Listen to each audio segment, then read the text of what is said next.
It's Cash Color Cannabis, a high level of conversation on live hiphopdaily.tv. And this episode is sponsored by Cannabis Clothing. Our drug lord, Cannabis, and Return to Viper lines are all available for sale on our website. Head to cannabisclothing.com and shop today. And also Carpe Diem Medibles. Every Friday they release a new menu full of infused delights. Follow them now and make sure you place your order. So without further ado, this is Cash Color Campus, high level conversation as usual. Out here on a Tuesday night. The last Tuesdays of our month are special because we do Taco Tuesdays with our sponsor, Carpe Diem Medical. So you can smell some good food in the air. You already smell bud in the air, and now I smell a good guest in the air, man. Got my man Galen Thomas with me. Galen, how you doing, bro? What up, man? How you feeling? Man, I'm feeling good, man. I've actually been feeling great. This has been a cool last 2-3 weeks for the kid. I just chalked it up to God's plan. You know what I mean? I just laid it in, man. My faith focus has been fixed on him, and I'm like, yo, just do you, man. I ain't got. Apparently, I'm in cruise control. Everything is cool. The things I thought were going to be a mistake weren't a mistake. Facts. It's just been great, man. So yeah, I can't complain, man. How you been? Man, blessed. Blessed, bro. For those who don't know, man, Galen Thomas is you're the founder, correct? Yeah, we're founder of Cloud Cups. Founder of Cloud Cups, man. And Cloud Cups is a unique brand. It's an infused. I don't want to say ices. That's a lot of people make the miss.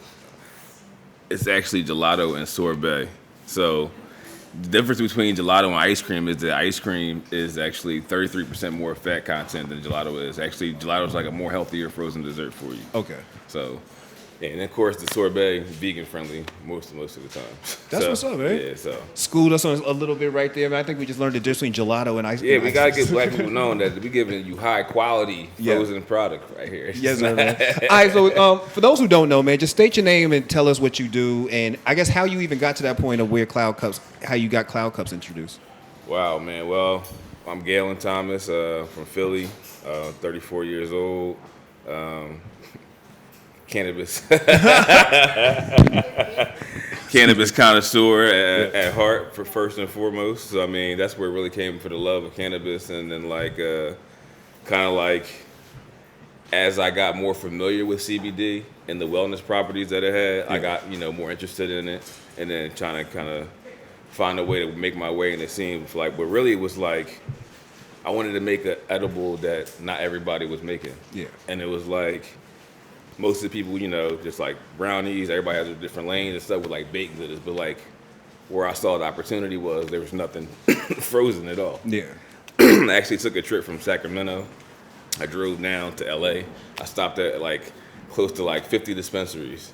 Every dispensary I got to had the refrigerated section, but no frozen section. I'm like, there's literally no frozen edibles. Like, how can I get into the marketplace where like there's pretty much nobody else in the lane, and it's just like that's where it came about. I knew that I wanted to do it, but I didn't have the know-how to do it. So I kind of partnered up with somebody, and we kind of made things for a little bit, and then eventually I went to gelato school and started making it on my own. Okay, we're gonna get into that because I didn't know if that was made up or not. I'm trying to pronounce this. I'm like, what college you went to? Yeah, so I went to the Carpet-Johnny University of Gelato out in Chicago.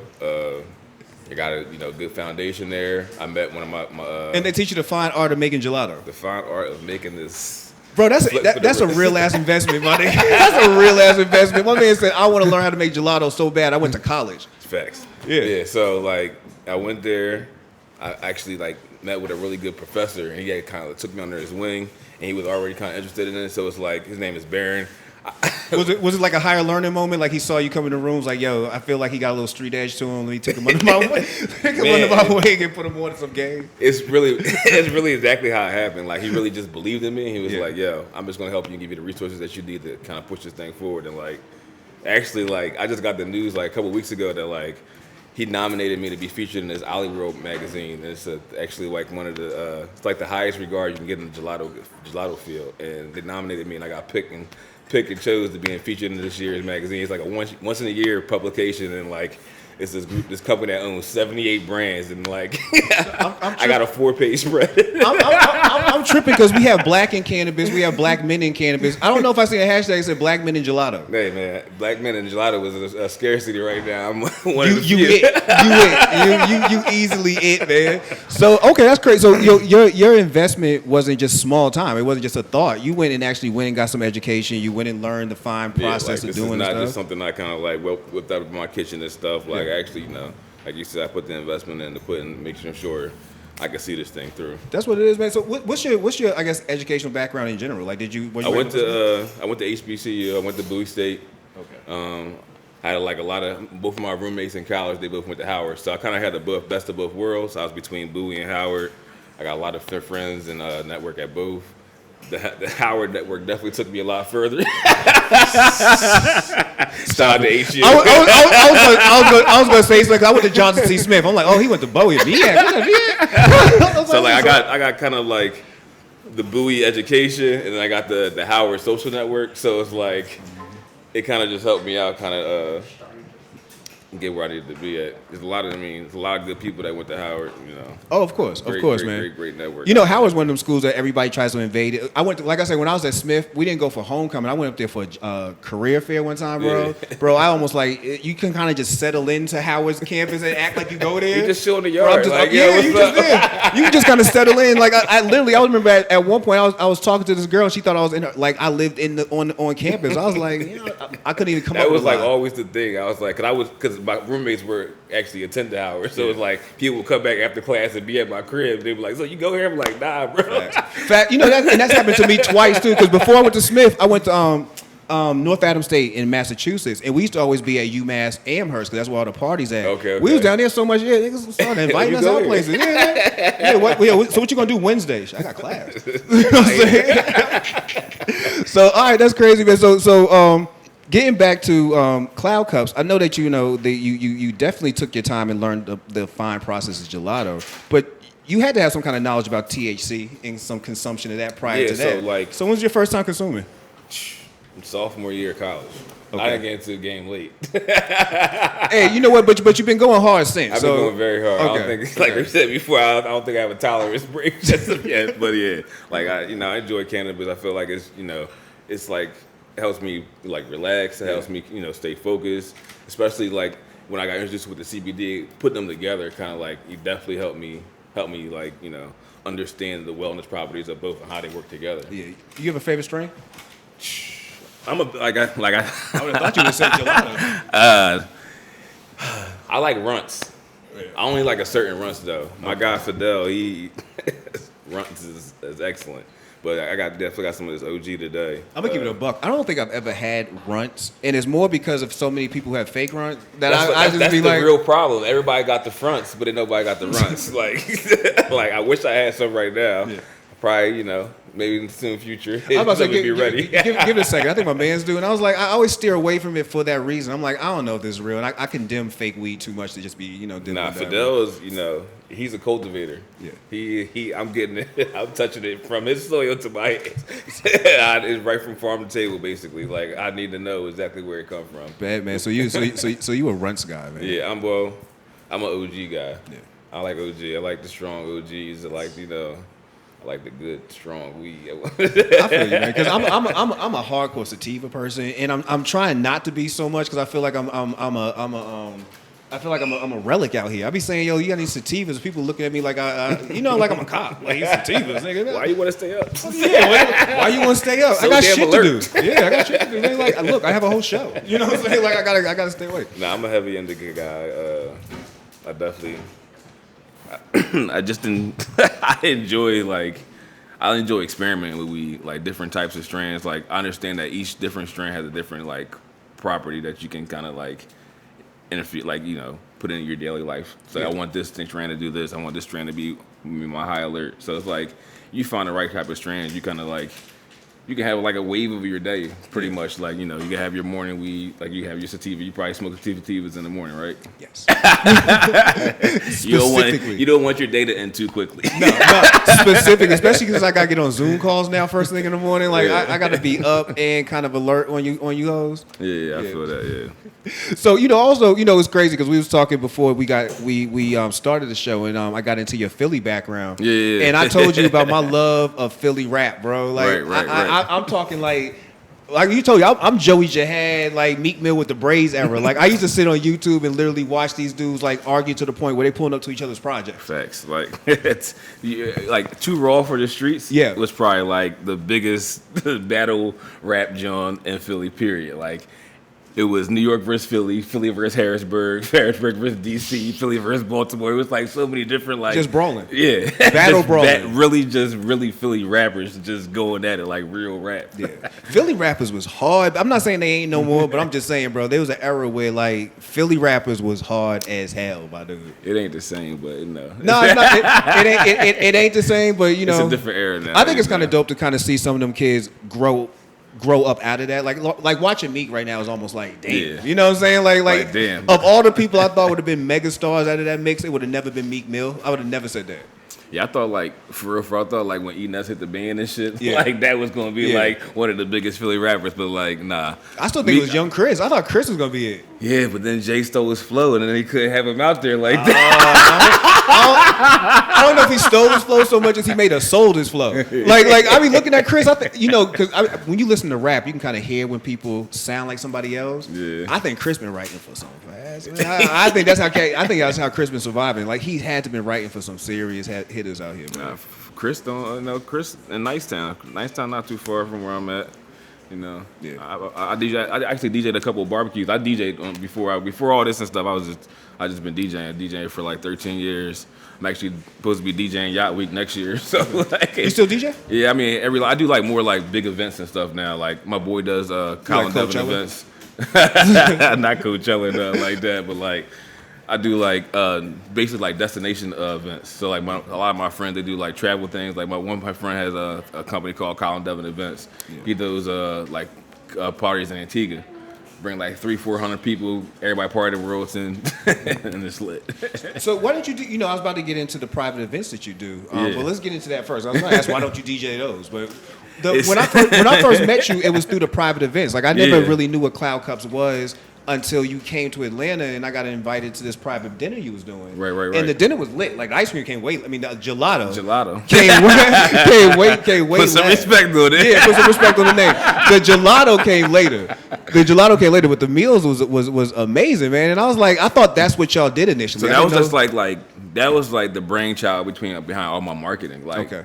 I wanted to be able to like put this in front of you, you taste it, and be like, damn, where can I get some more? Yeah. So it's like every dinner has dessert. So why not we just give you the dessert? You understand that it's part of our company, that we're actually the whole thing, and then you're like, let me get some more. Yeah. So it was like we did 17 of them in our first year. And then straight out, really? Bang, bang, bang, bang, bang. Like some of them twice a month. We've done Detroit, New York. We did a joint with Puma from Black Ink. Black Ink, yeah, we did Puma joint. That's my man. Puma's cool as shit. Like he real down to earth dude. He smoked weed. He smoked weed. He smoked weed. I've seen that. Big black and big backwoods. He smokes weed. That's what Puma does. So that's crazy. So that's a lot of events to do, man. And I put on the what's up? Should be there in 2 minutes. Okay, cool. That's cool. Yeah, that's a lot of events to do, and I put on events myself, and I know how time consuming and tedious that all can be. Like, what was it like putting on 17 your first year? First of all, I never thrown events like that before, so it's like learning how to actually like coordinate all these moving parts together without fucking up. like I tell you, like one time we showed up to an event with no mics, and I didn't realize. I didn't realize until we had to do the show, and I'm like, damn, so we ain't got no mics. All right, so let's put that on the list for next time. Bring the mics. Nah, it's definitely been like, forgetting little things and stuff. But it was like it was a process that like I kind of enjoyed doing. And I actually brought in help. One of my friends, her name is Megan Malik. She was an event coordinator before COVID and stuff happened. She did like Obama Foundation and stuff like that. And that's how we got to the scale that it was, towards the end. Yeah. Like, cause we kind of grew into that, and like she was definitely the strength behind all of that. She like kind of like molded our events into like being that echelon of cannabis events that we try to accomplish. That fly shit, because it was fly. Super fly. Yeah, it was super fly. I remember walking out there with Nicole, like, yo, that was fly. Shit. Like that was actually a good. I actually did a dinner party. It wasn't my dinner party, but I did a dinner party in LA 2 weeks ago, maybe. Yeah, like 2-3 weeks ago. Mm-hmm. I just did a dessert though, but that joint was nice. Did you bring out cloud cups? I brought out another company, another company. So we brought out some cloud cups though, but. It was nice. They had like the blunts on the drinks and everything, on the martini glasses. It was a 7-course joint on the hilltop. Like, you could see the whole city from the joint. Everybody got an ounce in the bag on the way out. Yo, you know, and that's real. Shout out Fidel. On the West Coast, Cannabis. The West Coast, the private parties be a tad bit different. They different, Be bro. a tad bit different. When I was in Vegas for MJ Biz, I went to a couple parties that day while I was out there, man. I remember pulling up, like you say, you walk in there and there's like a blunt right here next to your chicken wing. You know what I'm saying? Like go to work. Every drink you got had a blunt on it. Yeah.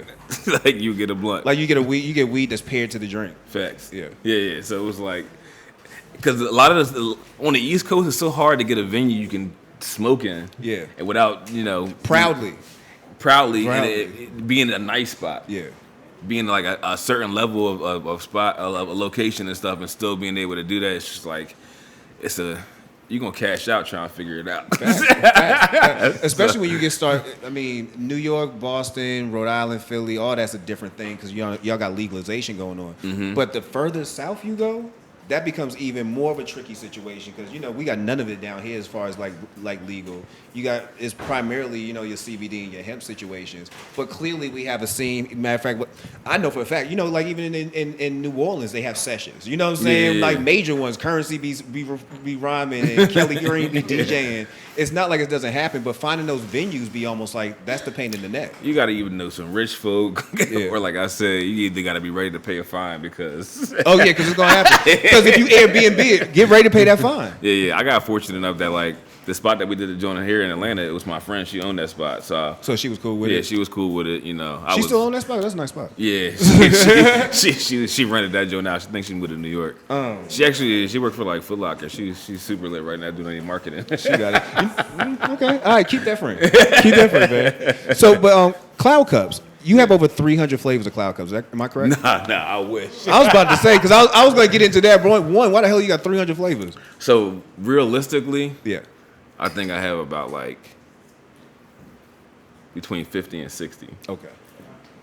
That's still a lot. I was going to say, am I tripping? That's still a lot of flavors.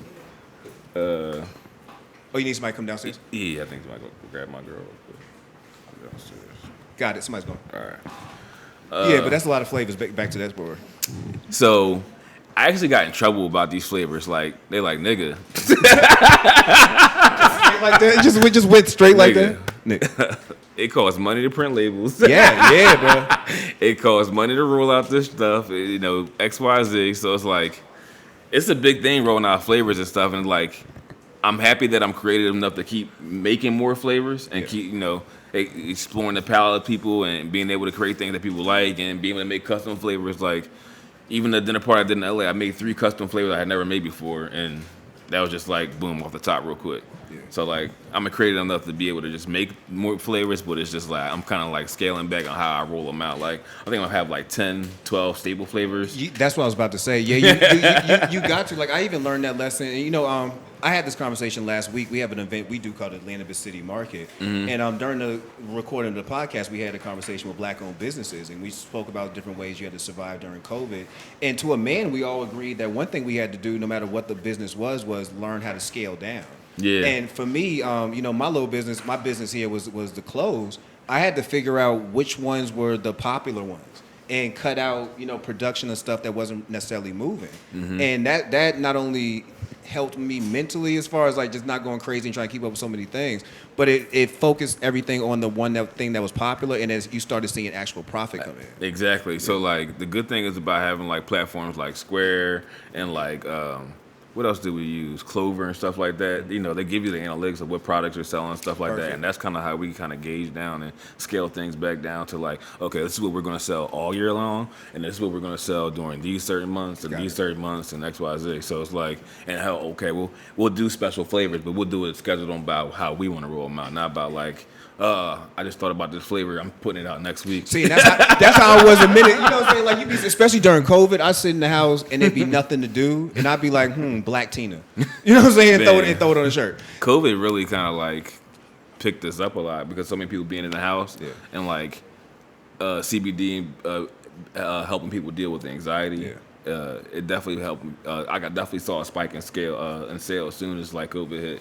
Like it definitely like kind of took us to like another level because like people understood that like cannabis isn't just like some recreational drug that you use. It actually could be a wellness product as well. So it's like my mom uses my mom. Sorry, my mom. Sorry, mom. My mom don't get down with the CBD, but my stepdad he uses it. He had a heart attack a couple years ago, and he uses like his wellness regimen, like as far as like him being able to sleep a little bit better. Wait, does your mom know that? My mom. I'm about to say, don't have a find out now. My mom is cool with it. She knows. my mom is cool. She's just a nurse, and she got her own whatever. She old school, but like I do have a friend that's a doctor. She's a neurologist, and she actually was dealing with some anxiety and stuff through COVID and stuff like that. And I was like, yo, please let me just send you some stuff, and then let me know how you feel about it. Yeah. And she was like, yo, this actually worked. Like I actually see the difference in like my anxiety levels and stuff. While that when I'm having those type of anxiety attacks and stuff. So it's like I want to make a product that actually like helps people out. So. Yeah. Do you have a? Did I ask you this? Do you have a most popular flavor, or what the most popular flavor is looking like right now? Shit. Banana pudding. Really? Yeah. Right. Why of all the flavor? I know my stomach turned when you said that. Like banana pudding, really? Nah, we got some banana pudding. Nutella is probably like our best selling flavor. Like, and I'd be like, damn, Nutella. I'm like, this shit's so regular. That's what I'm thinking. I'm like, you thinking Nutella's regular. I'm thinking watermelon cherry. You know what I'm saying? My man hit me with Nutella and banana pudding. So, like, yeah, my blueberry lemonade is good. I made a new flavor recently, pineapple grape. I got a berry mafia. I could go on and on. I brought Better Than Sex. I got banana pudding. I got virgin mojito today. Right. I got passion fruit. And I got Better Than Sex. Hey, don't spoil these people. They already get tacos. They you know what I mean? Like don't spoil these folks. They gonna get a little CBD. They gonna be sleep over here. They gonna be relaxed. I don't know about sleep. They gonna be definitely relaxed. They gonna be. I know. Recently, you set up shop down here in Atlanta. Yeah, we definitely got our first store. What was that? In June. Okay. In the June that we opened up our first location in Atlanta. Great Smoke ATL. Yeah. Over on not too far from here. It's it Little 5 Points? What is it? Lakewood Avenue. Okay. Southwest. Lakewood. You know, Raheem's Chicken, that joint smacking. Right across the street. Let's talk about how black people always give directions based off a restaurant. It's a Dollar Tree and a Raheem's Chicken. I know exactly what you're talking about. I got you. Say less. I can get there. Nah, but yeah, shout out to Great Smoke. They took the first step of getting us in Atlanta. Yeah. So we got about like 8 flavors over there right now. We do got some CBD popsicles and stuff. Okay. The business is doing good over there. People really enjoy the product. People come in there, buy 3-4 at a time. They take it home. They come back and they grab some more. That's so is that the only store that's available right now in Atlanta? So we're working on something really big right now. So fuck it. I'm gonna just say. Yeah, you might as well say. Yeah, we got this far, bro. So we're working on Oak ATL's getting ready to start carrying our stuff. We're going to do a CBD mimosa. Really? On their brunch menu. And we're going to have the banana pudding on their dessert menu for brunch. we're kind of like working out the details of that right now, but it's like it's pretty much set in stone. So Hey, well, we can rock out and say that. Hey, congratulations so you can on go that, to the club and rock out with the Cloud Gang. Congratulations on that, man. That's lit. That's lit, bro. That's lit. So, what other plans do you have for expansion? Like, I know Atlanta, you already have a couple of strongholds here, but are you going to see yourself moving into other areas? Like I mentioned, New Orleans has a good sesh scene. Like, you going to go down to New Orleans? I mean, I'm definitely trying to get wherever they will allow us to be at right now. We're kind of like in a transitional period to be able to, because sometimes you got to scale back to be able to grow out. I feel you. Yeah. So right now it's like we've grown so much that the spaces that we're in saying that we can't grow no more. Yeah. So we're in the process of actually getting the some new stuff built out so we can be, produce the stuff that at the volume that we really want to be able to crank it out at. And we're hoping that, within the next couple of months we'll be all the way transitioned into where we need to be at. We're still taking care of the stores that we got right now, but like we're about to make some growth. So when I look at you and I look at myself, I see, black men in cannabis, something that you don't really see spoken about or even, propped up that much. Not saying you need to. I'm just saying, like, it's a fact. You know what I'm saying? It's like saying there's no black people in cannabis. It's just a fact. What I do like, though, is that I'm watching you elevate your brand as a black man in cannabis. And I think that you're being a proper role model for, not proper, like, let me run that back. You're being a great role model for that. You know what I'm saying? You definitely setting a good path for somebody coming up behind you. What's it like to be such a pioneer and what's it like to step out in this space as a black man in cannabis? I mean, it's still, it's still scary just because, like, we got locked up a lot, man. You don't know how they gonna come at us. Yeah, exactly. Just because we black, you don't want to be, I always have this inclination, like, I don't know if they're gonna, like, try to make an example out of one of us just because, like, they see us growing so far and so fast. It's like they might just try to just knock us back. That's my fear. My first 2 years of doing this show, that was a big fear of mine. That was a big fear of mine. I always told my team, I was like, yo, especially when we was doing the dinner parties, I was like, nigga, we traveling across a lot of state lines. Yeah, doing this shit. Exactly. Bro, I feel that same pressure because you look at it from a perspective of, they always tell you a story about how people get locked up. It's always black men, this, that, and the third. It's a fact, you know what I'm saying? Mm-hmm. But when you look at it as you trying to transition to this business and you're trying to do it on a level where you're trying to make money, you want to make something respectable, it's sad that your first thought when am I going to get locked up for running the business? Exactly. At what point will they come and try to lock me up? I know they just passed this goddamn farm bill, but I know those niggas was still proud fucking. Bro, it's one of the things you almost got to double protect yourself. Like, I remember at an event, and shout out to my man Hydro, Yo, man, I can't wait to Yo get out. I remember Yo giving me some advice before an event I did, and he was like, bro, you're going to want to hire an undercover cop. And I said, why? You know what I'm saying? We just really having a conversation. We're having a live podcast. This is before we was in Live Hip Hop Daily. Yeah. He said, dog, you was just in creative loafing. You're going to want to have an undercover cop there because people going to think you selling weed. Yeah. I thought it was a joke. I had my undercover cop there, at the door, you know what I'm saying, working the door for us. He pointed out several undercover cops in that room. Several, bro. That's my man. Yup. I don't fuck with him. Yup. He a snake. Fact, bro. And I'm saying, and we wasn't doing anything but having a conversation about weed. Like if you even go back and Google CashColorCannabis, you'll see what I'm talking about. We used to be down at the Omen agency and we just have these conversations about weed. It wasn't like nobody was selling. There wasn't no sesh, but we had multiples in the building. Because again, it's this, like you said, it's a nerve factor. Like it's like, dang, I know I'm building this up. We was just in creative loaf and bigged up. I feel like the very next move is here come the feds. You know what I'm saying? Like that feels almost like the next logical move as a black man in this. And then it's just like the stigma of like, all right, people like Pizza Pusher. Yeah, I know you know who Pizza Pusher is. Yeah. So he's like, I guess he's like Eastern European or Northern African or whatever, wherever he's from. But like, he doesn't have the same skin color as us. But like, he really just sell weed, pizza, everywhere, and it's like been in the metro and everything. And it's like, I know that if I was, doing it as big as that, as that, like I wouldn't even be here talking to you right now, bro. That's why I don't play with certain things. Like I know my lane. Like people be like, "Yo, Mac, you ever want to do a strain?" I would, but I feel like the minute they say they hear I got a strain, boy, they really coming through these doors. Yeah. You know what I'm saying? Like that's real. And that's they know a real everything thing. About you already. Like facts.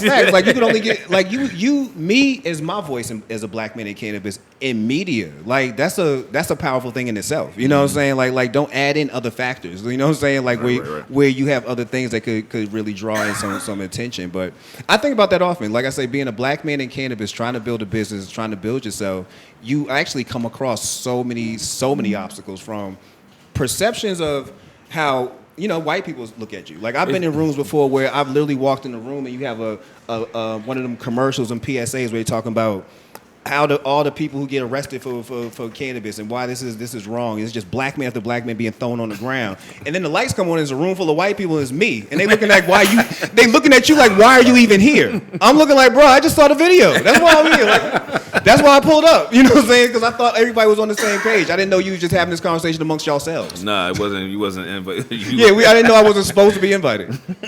you lucked up. Yeah, exactly. So I've been in them rooms. I know that same kind of anxiety that you really run up against a lot of different things. Like I say, from perceptions of white people to perceptions that black people have of you. You know what I'm saying? Where you are just a drug dealer as far as you're concerned. Like even convincing somebody that CashColorCannabis was feasible was almost like pulling teeth. You know what I'm saying? Because unless you're talking about actually selling weed, they don't want to have they don't want to have a conversation about the conversation. Yeah. So it was like that's where I had to like kind of like stop, because originally Cloud Cups was a straight, we're THC, we make CBD THC products, we do a THC dinner, and we travel around and do whatever we're doing right now. And then it was like, I can't really grow this thing out the way I want to with this business model. Yeah. So it was like, I saw the Farm Bill pass, I saw the CBD lane, and I literally just changed everything over. That doesn't mean I don't indulge in cannabis or whatever. I still, I'm still a cannabis connoisseur. You still have no tolerance. Yeah. Like your tolerance break never happened. I'm about to probably roll up. But it's just like, I wasn't going to be able to build the brand the way I wanted to and with the strength and the foundation that I needed to have if I kept doing it the THC way. And then it's a shame that like we can't get the licenses and the like to be able to be in the marijuana industry the way we want to. And it's like I felt like I'm creating a lane for black people to follow, get into the CBD lane, and then maybe you can transition over at some point. But it's like, why do we even have to do this to transition over if that's what we really want to do? Yeah. And it's just like, it's another obstacle that we, as black people, gotta incur. Yeah, man. So it's just a reality, man. So I thought that was something to bring up with you, because I even when I got your bio and you had # black man in cannabis, I'm like, oh, we talking about this today? Yeah, because I'm a black man in cannabis too. Let me tell you something. It's not the easiest road at all. That was my girl. She's the marketing guru behind Cloud Cups. She's right over there. she started the whole this is how black men in cannabis. Like you're a rarity. You're not a lot of people out here like you. You need to to push that. Like you are a black man in cannabis. Bro, that's so crazy to say too. Like, it's a reality. Like I've been in those rooms. I've been in those places. Like it's not a whole lot of us for some odd ass reason, unless you're on a screen getting arrested or being used as an example for something. I think that's another thing we need to really get rid of. Like let's normalize having a conversation about all this criminality without necessarily having to throw a black man face on it. Like we get it. We was there. You know what I'm saying? Like we was 100% there. We can move. We can keep a conversation going without having to always use me as the example. I see these other people getting arrested too. Facts, man. Like, for 800 pounds. Bro. It's almost like having a conversation about black on black crime. I'm like, yo, but white on white crime gets televised, like ID channel. Like, you know what I'm saying? Like that's how much you see white on white crime. You don't even pay attention to how desensitized you are to it. You watch it 24 hours a day. Right. You know what I'm saying? It gets it's turned into mini documentaries. I watched another one yesterday with what's the guy? The Tiger King? I was like, this is like the fifth one. That's white on white crime on another level. Fifth one. Ain't nobody blink an eye. Yeah, I do. That whole Carol Baskets. So what's next for Cloud Cups, man? Like I know, like I say, we got them in the stores now. I know there's a plan to possibly roll out in other places, but what are some of the plans that you have concrete that you could discuss? Cloud Cups is getting ready to have a baby. Okay. It's going to be called Gelato. Okay. It's going to be our non-infused line for everybody else who doesn't want to get down with the get down. So just Gelato. Just going to be just Gelato. I'm G. Gelato. Simple. Got it. Don't overthink it, bro. Yeah, so like we're gonna run that out soon. We already got 2 locations in Philly that's gonna start carrying it. A possible third, and then of course it's gonna be online. Yeah. But yeah, we're trying to get into some things where like we can spread out a little bit more. But like the CBD thing, the pandemic kind of like pushed us crazy into the right direction we wanted to go. So now it's like things where I thought weren't possible are like right in front of me. Like you were saying, right when we started, you're like, I'm just sitting back letting God's plan kind of just unfold for me. And it's just like the best advice I can give people is like, just sit the fuck down. Like, just be still. My bad, because I want to talk to you about voting eventually, but right now they're talking about Trump's taxes, and the sound isn't on. But if you watch his face, not only was you boldly lying, Joe Biden's face while he was lying was like, damn, you lying, son. like you know good and damn well you weren't paying no taxes. But you just seen his face when he's talking about taxes and COVID. Two things he has no handle on. He turned bright red each time. Like, even now, look at him. He's ready to go. Face straight across. So November 3rd is coming up, man. We got election coming. Have you thought about voting, and have you thought about how, I guess, the business that you have currently and you being a black-owned business, how you're going to vote based on your business? Like, have you thought about that? Like, does your business play a role in what you're going to do? I mean, I definitely hope they pass this bill that allows marijuana banking. Bro. So whoever the Democrats, like, nah, I'm not rooting for the Republicans, but like, yeah. I really do hope the Democrats push this bill through for the marijuana banking, so it can kind of like start, you know, getting into like legalizing it throughout the whole country. I live in PA, so Governor Wolf just, you know, is encouraging people to kind of legalize marijuana in our state because, you know, y'all had bills to pay, didn't y'all? We got hella bills to pay. pay. They was trying to pay bills. Like, and niggas is broke, and the weed money, the only money that you can pay with it. No, I remember that happened because I was like, this is the point where everybody in America realizes y'all was actually hood niggas. You know what I'm saying? Because when times got rough and you knew the power bill was coming, you knew somebody who had an ounce. It was like, you know, I could probably flip this real quick. Listen, get this money. It's 30 dispensaries in PA. If we just tax these niggas. Yeah, exactly. If we just tax these dudes a little bit more, give them some more hours, something, call them essential workers. 24 hours. Yo, what's it like in P? You know, I haven't got a chance to get up there and get no bud or nothing like that. I was in Boston and I was confused as hell. Matter of fact, thank you, Dan Adams with the Boston Globe for helping me understand the process of me purchasing marijuana in the city of Boston, where I'm from. Because somehow it ended up with me having 2 receipts and getting $2 in change back when I used a debit card. And so that's how it is in Cali right now. Bro, I was so confused. I remember getting my receipt, and then he gave me another receipt, then he gave me $1. And I was like, bro, I paid in a debit card. And he's like, yeah, have a good day. So I haven't personally been inside any of the dispensaries, but I think you have to use cash. I'm pretty sure that you have to use cash in PA. You can't use a card or anything. In LA, same system though. They use it like an ATM and they give you change back out the ATM. That's crazy. I don't. When I buy weed now, I don't use cash, and I straight use people off the street. You know what I'm saying? Like, I mean, it's just so easy. Just man, everybody. I got this thing on the back of my phone, just poppable. I just be tapping and I just tap one of the cash jewels and send me some money. You know what's dope though? But that's the future trapping right now. Like, you know what I mean? There's literally somebody right now in 5 Points like that right now. They're Google Pay acceptable. You know what I'm saying?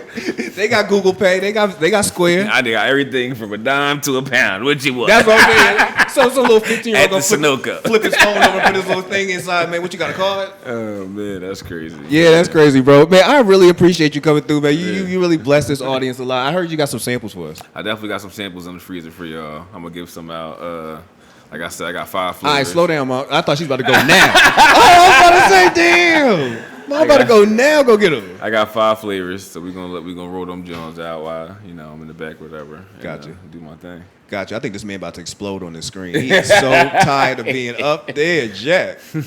Man. But yeah, thank you for coming through. No doubt, bro. Man, I really appreciate you. I really I'm praying for your success. Appreciate you. Yeah, because it's dope to see another brother in this business, but more importantly, it's dope to see somebody who's just doing good business continue to flourish in good business. You know what I mean? Man. So thank you. I appreciate hopefully that. you have another pop-up private event that you can invite me and Nicole to, and we'd be like, damn, this dude gave us joints. We working on something. We're working on something.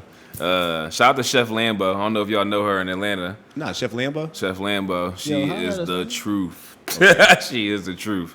So we might put together something with her down here and Yeah, stay tuned for that. I definitely connect you as soon as we figure out what we're gonna do. Facts, man. Facts, man. Well, I appreciate you, man. We're gonna get out here and we're gonna get some of these samples and we're gonna turn some music up and do what we do at No doubt. Let's Cash do Color it. Cannabis. So I appreciate you, man. This is Cash Color Cannabis, a high level of conversation, live hip hop daily, sponsored by Atlantis Clothing and Carpe Diem Medibles. We out.